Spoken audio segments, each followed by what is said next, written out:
Hello मेरे प्यारे दोस्तों, स्वागत करता हूं आप सभी का हमारे छोटे से प्यारे से YouTube चैनल अनएंडिंग एजुकेशन पे।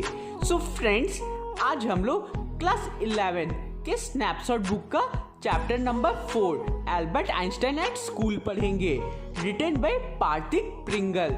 सो आज का हमारा ये जो चैप्टर है ये बहुत ही इंटरेस्टिंग सा चैप्टर है और आपको इस चैप्टर में होगा क्या इसे जानकर बहुत ही मजा आने वाला है। ये चैप्टर का टाइटल सुनकर ही आपको पता चल गया होगा कि ये पूरा का पूरा चैप्टर किसके बारे में है और मेन रोल इस चैप्टर में किसका होगा। आप लोगों ने सही पकड़ा है और नहीं भी पकड़ा तो कोई बात नहीं, मैं बता देता हूँ। इस चैप्टर में मेन कैरेक्टर है एल्बर्ट आइंस्टाइन। एल्बर्ट आइंस्टाइन एक बहुत ही बड़े फिजिसिस्ट थे। उनका बर्थ 1879 में हुआ और डेथ 1955 में हुआ। उन्होंने फिजिक्स में काफी सारे लॉज दिए। For example theory of relativity, जिसे आप लोग क्लास 11th या 12th में मोस्ट प्रोबेबली पढ़ लोगे। तो इस चैप्टर में हम लोग ये पढ़ेंगे कि एल्बर्ट आइंस्टाइन को उनके जर्मन स्कूल से क्यों निकाल दिया गया था और ऐसा क्या कांड किया एल्बर्ट आइंस्टाइन ने जिसके बाद उन्हें जर्मन स्कूल से निकाल दिया गया था। तो आज का जो हमारा चैप्टर है बहुत ही इंटरेस्टिंग सा चैप्टर है। सो फ्रेंड्स, चैप्टर का एक्सप्लेनेशन शुरू करने से पहले मेरी आप लोगों से एक छोटी सी रिक्वेस्ट है। अगर आप हमारे इस वीडियो को देख रहे हो तो प्लीज वीडियो को बिना स्किप किए देखिएगा और वीडियो को स्टार्टिंग से एंड तक पूरा देखिएगा, तभी आप लोगों को इस चैप्टर में हुआ क्या उसके बारे में समझ आएगा। ठीक है, तो मुझे लगता है कि आप मेरा ये रिक्वेस्ट जरूर मानोगे। तो चलिए शुरू करते हैं आज के एक्सप्लेनेशन को। चैप्टर के स्टार्टिंग में ऑथर हमें बताते हैं कि पर्शियन ने फ्रेंच को वाटरलू में कब हराया था। तभी आइंस्टाइन रिप्लाई करते हैं, मुझे नहीं पता। तो उनके टीचर ये बोलते हैं कि तुम्हें क्यों नहीं पता, मैंने ये बात तुम्हें कितनी बार बताई है। फिर आइंस्टाइन बोलते हैं कि मैं भूल गया सर। तभी मिस्टर ब्राउन पूछते हैं, क्या तुमने ये कभी याद करने की भी कोशिश की है। तभी आइंस्टाइन बोलते हैं एकदम फ्रैंकली नो सर। फिर उनके टीचर बोलते हैं तुम ये डेट्स क्यों नहीं याद रखते। तभी एल्बर्ट रिप्लाई करते हैं कि इन डेट्स को याद रखने में कोई भी पॉइंट नहीं है। जब भी हमें इन डेट्स की जरूरत होगी तो हम उसे बुक से देख सकते हैं। ये जवाब सुनकर कुछ देर के लिए मिस्टर ब्राउन एकदम स्पीचलेस हो जाते हैं। उनके पास बोलने के लिए कुछ भी नहीं बचा था। कुछ देर बाद वो बोलते हैं कि तुम मुझे हमेशा अमेज कर देते हो आइंस्टाइन। तुम्हें ये पता नहीं है कि जो भी हम पढ़ते हैं वो सब बुक में ही लिखा होता है और ये सब चीजें ही हम स्कूल में पढ़ते हैं।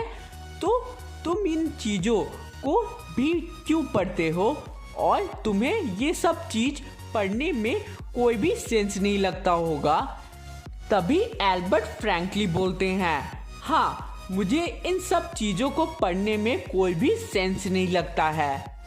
तभी उनके टीचर ये पूछते हैं कि क्या तुम एजुकेशन सिस्टम में बिलीव नहीं करते हो।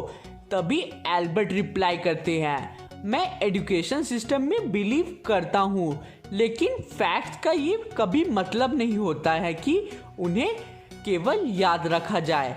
और तभी उनके हिस्ट्री टीचर बोलते हैं कि तुम चलो आज पूरे क्लास को ये बताओ कि आइंस्टाइन थ्योरी ऑफ एजुकेशन क्या है। तभी आइंस्टाइन को शर्म आ जाती है और तभी वो कहते हैं कि फैक्ट्स को याद रखना असली एजुकेशन नहीं है, वो कभी भी काम नहीं आती। जो एक्चुअल चीज हमारी काम आती है वो है आइडियाज। इन डेट्स को याद करके कोई फायदा नहीं है। कौन सा वॉर कब हुआ, किस साइड ने कितने सोल्जर्स को मारा, मैं इन सब चीज़ों को याद नहीं रखना चाहता हूँ, बल्कि मैं ये जानना चाहता हूँ कि वो सोल्जर्स एक दूसरे को क्यों मार रहे थे, लड़ाई का आखिर रीज़न क्या था। और तभी मिस्टर ब्राउन आइंस्टाइन को एक गुस्से भरी नज़र से देख रहे होते हैं और आइंस्टाइन उसके बाद चुप हो जाते हैं। और फिर मिस्टर ब्राउन बोलते हैं कि तुमसे हमें कोई लेक्चर नहीं चाहिए आइंस्टाइन, आज तुम एक एक्स्ट्रा पीरियड के लिए स्कूल में रुकोगे। पर मैं ये जानता हूँ कि अगर तुम एक्स्ट्रा पीरियड के लिए रुकोगे भी तो तुम्हारे में कोई भी अंतर नहीं होगा, तुम्हारे वो कोई भी काम नहीं आएगा और इससे स्कूल का भी कोई भी फायदा नहीं है। मुझे तो ये समझ नहीं आता कि तुम स्कूल क्यों आते हो। तो आइंस्टाइन रिप्लाई करते हैं कि सर मैं अपने मन से स्कूल नहीं आता।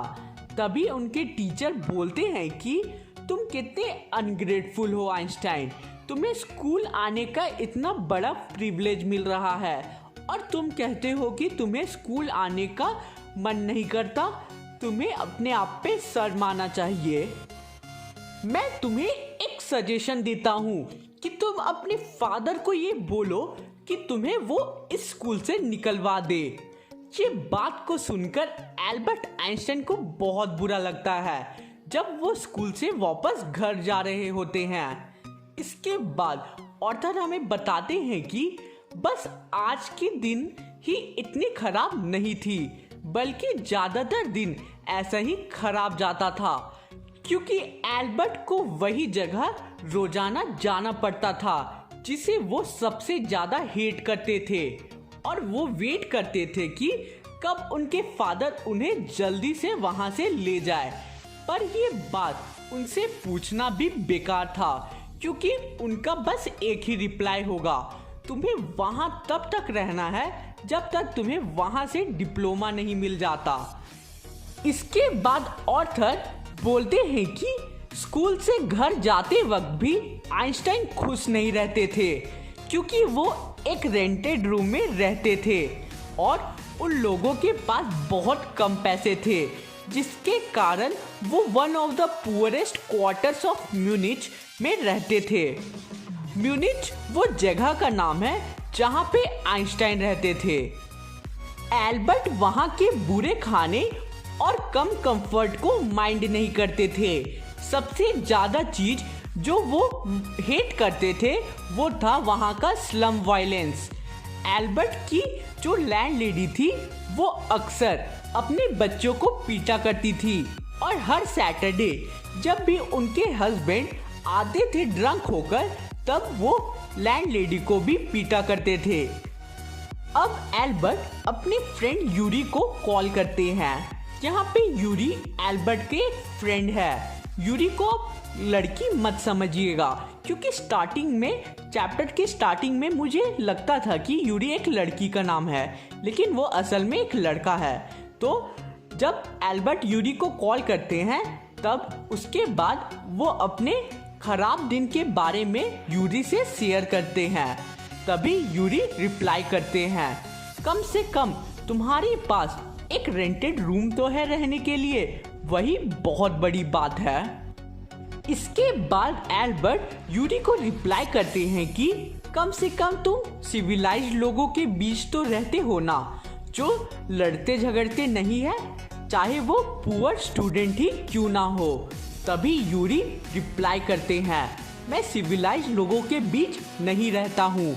अभी हाल में ही तुमने नहीं सुना कि पिछले ही हफ्ते एक लड़ाई में एक लड़के को मार दिया गया। और तभी एल्बर्ट पूछते हैं, पर उसका क्या हुआ जिसने उस लड़के को मार दिया?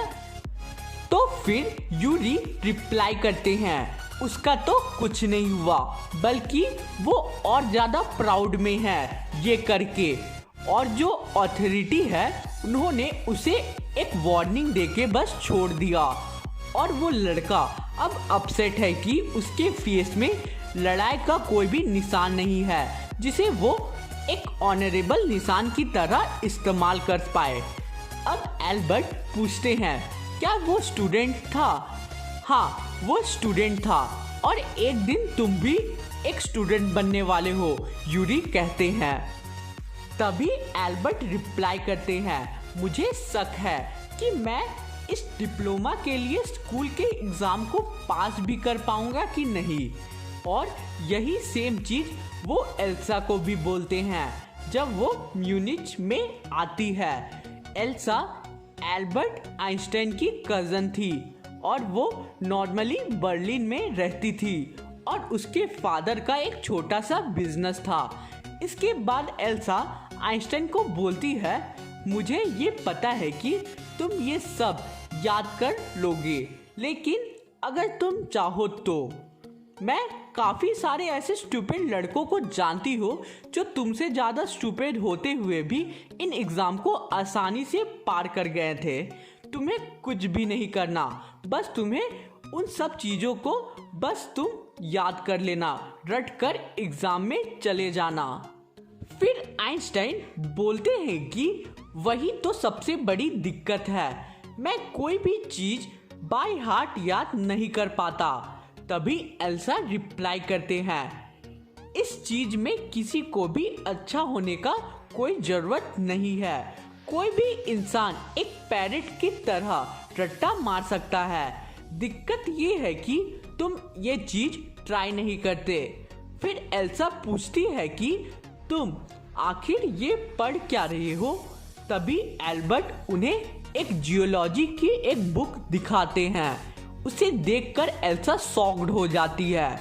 जियोलॉजी में रॉक्स और डिफरेंट टाइप्स ऑफ रॉक्स, इन सब चीज़ों के बारे में लिखा होता है। क्या तुम ये सब चीज़ें याद कर रहे हो? एल्सा पूछती है। तभी एल्बर्ट बोलते हैं, नहीं, हमें हमारे स्कूल में इन सब चीज़ों को हार्डली पढ़ाया जाता है। हमारे स्कूल में हार्डली कोई साइंस पढ़ाई जाती है। फिर एल्सा बोलती है, अगर तुम्हारे स्कूल में ये सब पढ़ाई नहीं जाती है तो तुम ये सब क्यों पढ़ रहे हो? तभी एल्बर्ट बोलते हैं, मुझे ये सब चीज़ें को पढ़ने में बहुत अच्छा लगता है और इससे अच्छा रीज़न इसे पढ़ने का और क्या हो सकता है। फिर एल्सा बोलती है, तुम ठीक बोल रहे हो, लेकिन ये सब चीज़ें तुम्हें डिप्लोमा दिलवाने में कोई भी हेल्प नहीं करेगी।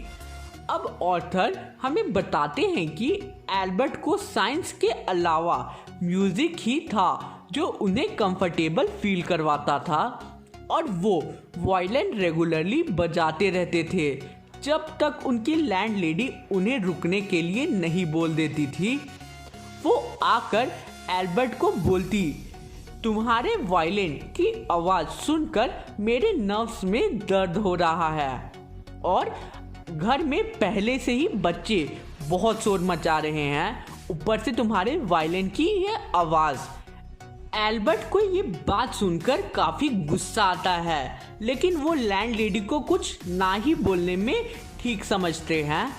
फिर एल्बर्ट यूरी को कहते हैं कि मुझे यहाँ से बाहर निकलना है, यहाँ पे रहने का कोई भी मीनिंग नहीं है। मैं यहाँ पे रहकर बस अपने फादर के पैसों को बर्बाद कर रहा हूँ और सभी के टाइम को भी वेस्ट कर रहा हूँ।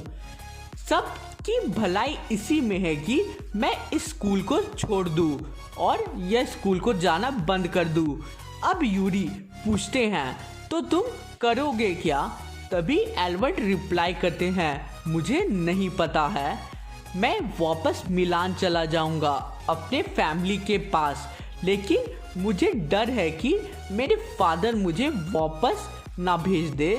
तभी एल्बर्ट को ये बोलते हुए एक आइडिया आता है और वो यूरी को पूछते हैं, यूरी, क्या तुम किसी फ्रेंडली डॉक्टर को जानते हो?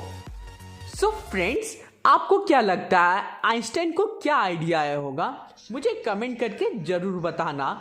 और इस पार्ट का यानी कि हम लोग का फर्स्ट पार्ट इस चैप्टर का कंप्लीट होता है।